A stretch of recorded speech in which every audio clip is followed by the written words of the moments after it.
नमस्कार। आज का हमारा जो टॉपिक है वो है open economy and balance of payment, खुली अर्थव्यवस्था एवं भुगतान संतुलन।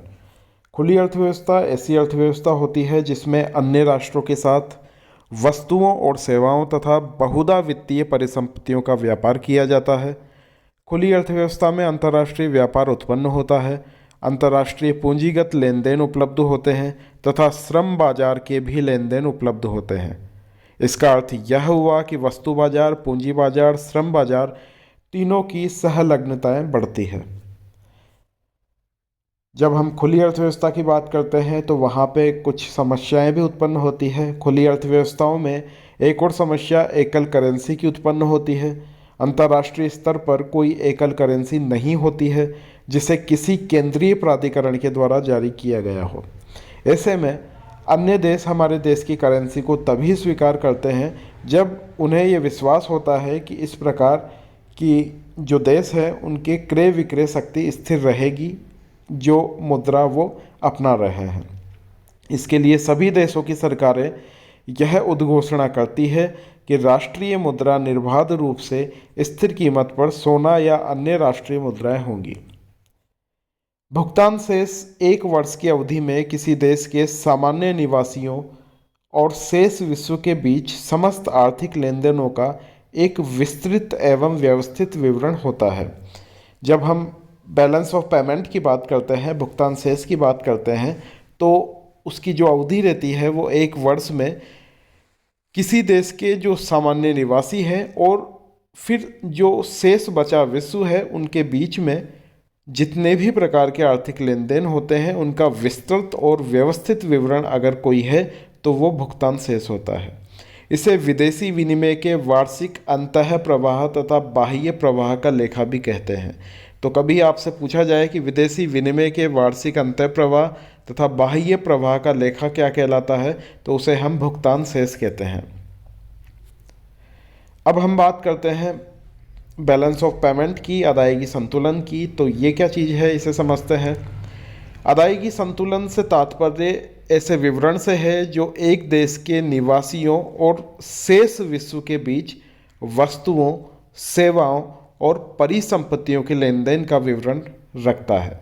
ध्यान दीजिए, जब भी हम बैलेंस ऑफ पेमेंट की बात करेंगे तो ना केवल वस्तुओं की बात करेंगे बल्कि सेवाओं और परिसंपत्तियों की भी बात करेंगे। इसको दो खातों में हम बांटते हैं हमेशा, और एक खाता तो होता है चालू खाता, करंट अकाउंट, और दूसरा होता है पूंजी खाता अर्थात कैपिटल अकाउंट। जो चालू खाता होता है उसमें वस्तुओं के आयात निर्यात और सेवाओं के अंतरण अदायगियों के विवरणों का रिकॉर्ड हम रखते हैं।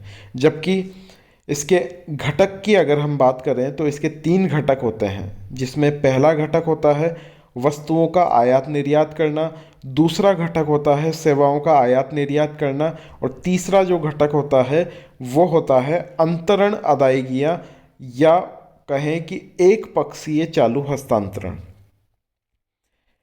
अब हम पूंजी खाते की बात कर लेते हैं। तो पूंजी खाते में परिसंपत्तियों जैसे मुद्रा, स्टॉक, बंधपत्र, इसी प्रकार के सभी अंतर्राष्ट्रीय क्रय विक्रय का विवरण होता है। इसके भी कुछ घटक होते हैं जो इस प्रकार हैं।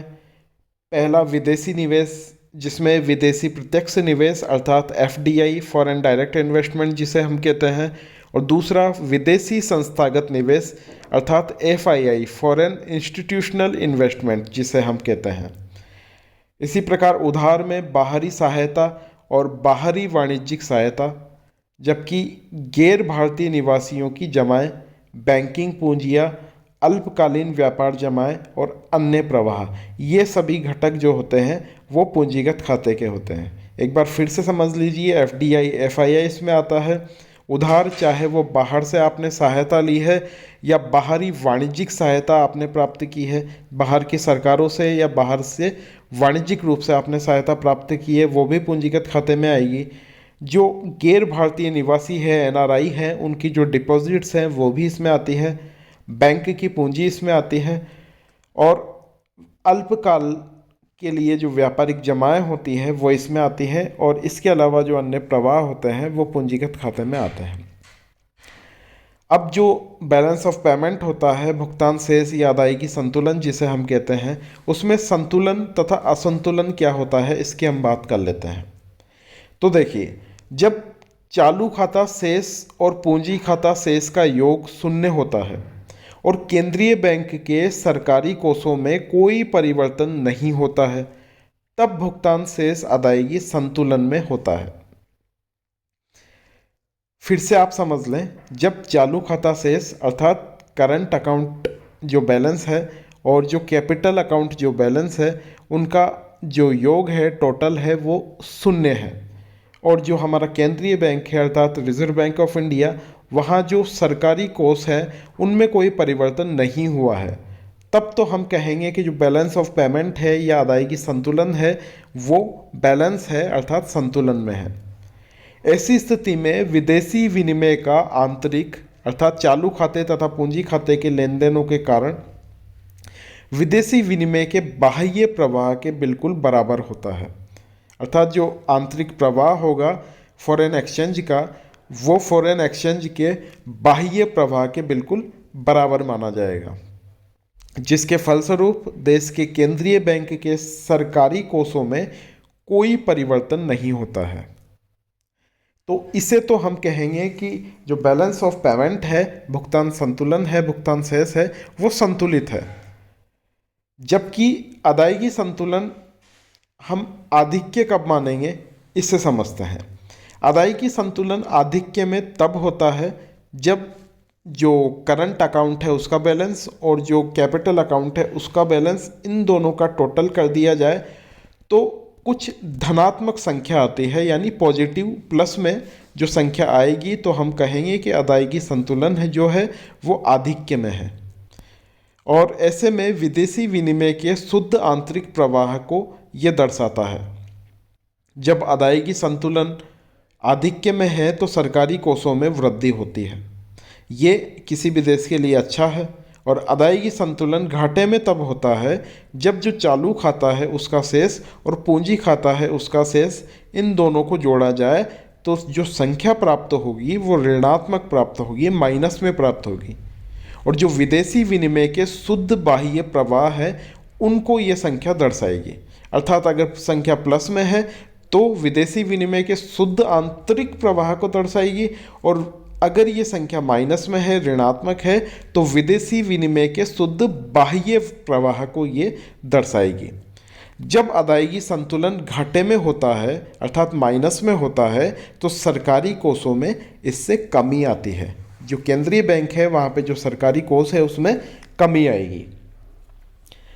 भुगतान शेष की स्वायत्त और समायोजक मदें क्या है, इसे हम समझते हैं।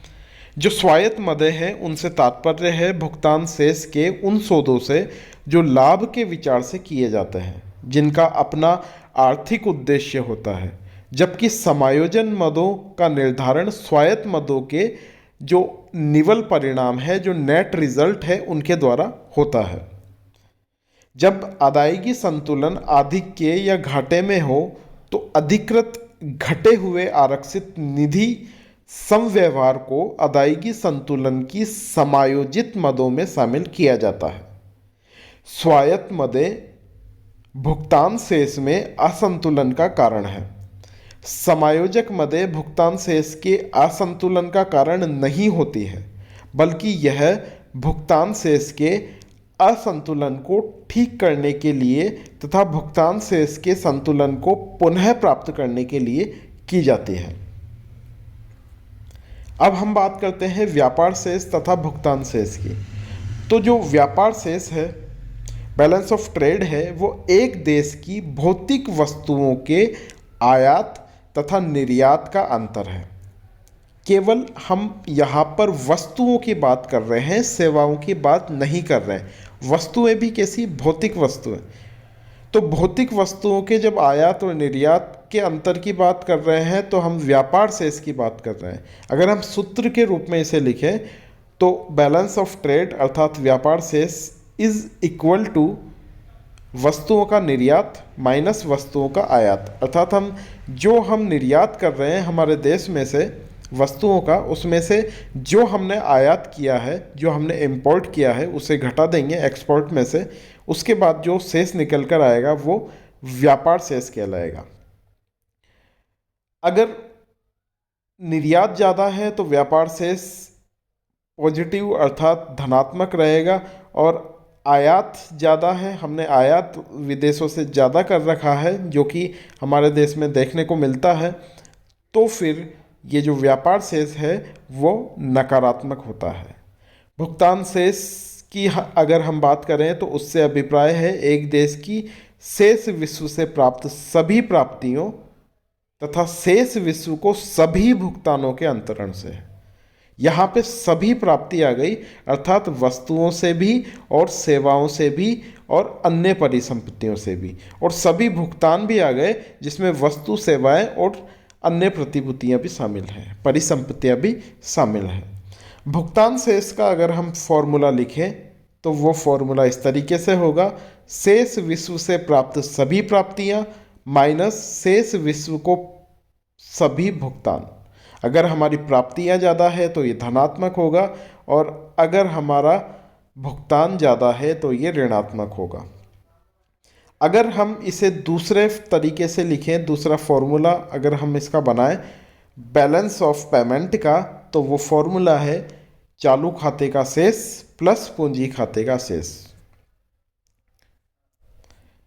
अब हम विदेशी विनिमय दर की बात कर लेते हैं। विदेशी विनिमय दर, फॉरेन एक्सचेंज रेट क्या होती है, इसे हम समझते हैं। फॉरेन एक्सचेंज रेट वह रेट होती है जिस रेट पर किसी देश की करेंसी की एक यूनिट दूसरी करेंसी में बदली जा सकती है।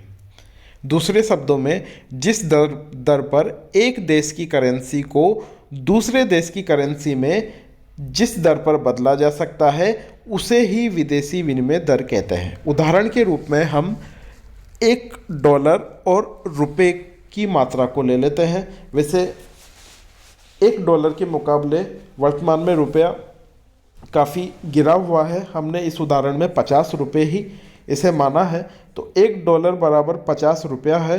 तो इसका मतलब है कि $1 के बदले में 50 रुपये प्राप्त किए जा सकते हैं, या हम कहें कि ₹1 के बदले में 2 सेंट्स प्राप्त किए जा सकते हैं। यही इसका मतलब हुआ। तो ये यहाँ पर फॉरेन एक्सचेंज को बता रहा है। नमस्कार।